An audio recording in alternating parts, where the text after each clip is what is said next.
Il est normal de porter du fruit. Ceux qui se donnent du mal pour attirer l'attention sur leurs bonnes œuvres, parlant constamment de leur vie sans péché, et s'efforçant de faire étalage de leur progrès spirituel, ne font ainsi que tromper leurs propres âmes.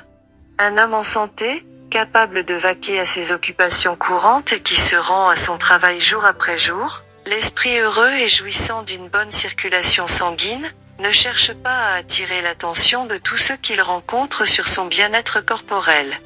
La santé et la vigueur sont les conditions naturelles de sa vie, et il est à peine conscient de jouir d'un tel bienfait.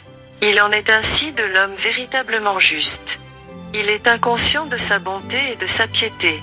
Le principe religieux est devenu la source de sa vie et de sa conduite, et il est aussi naturel pour lui de porter les fruits de l'esprit que pour le figuier de porter des figues ou pour le rosier de produire des roses. Sa nature est si totalement imprégnée d'amour pour Dieu et son prochain qu'il fait les œuvres du Christ d'un cœur bien disposé. Tous ceux qui pénètrent dans sa sphère d'influence perçoivent la beauté et le parfum de sa vie chrétienne alors qu'il en est lui-même inconscient, tout ceci étant en harmonie avec ses habitudes et ses inclinations. Il prie pour obtenir la lumière divine et il aime marcher dans cette lumière.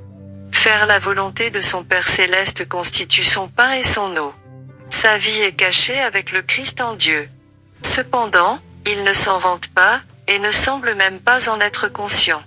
Il plaît à Dieu de voir ces gens humbles et simples suivre de près les traces du Maître.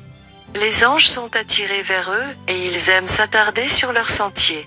Ils peuvent être considérés comme indignes de leur attention par ceux qui se vantent de leurs accomplissements et qui aiment faire connaître leurs bonnes œuvres, mais les anges célestes se penchent sur eux avec amour et les entourent d'un mur de feu.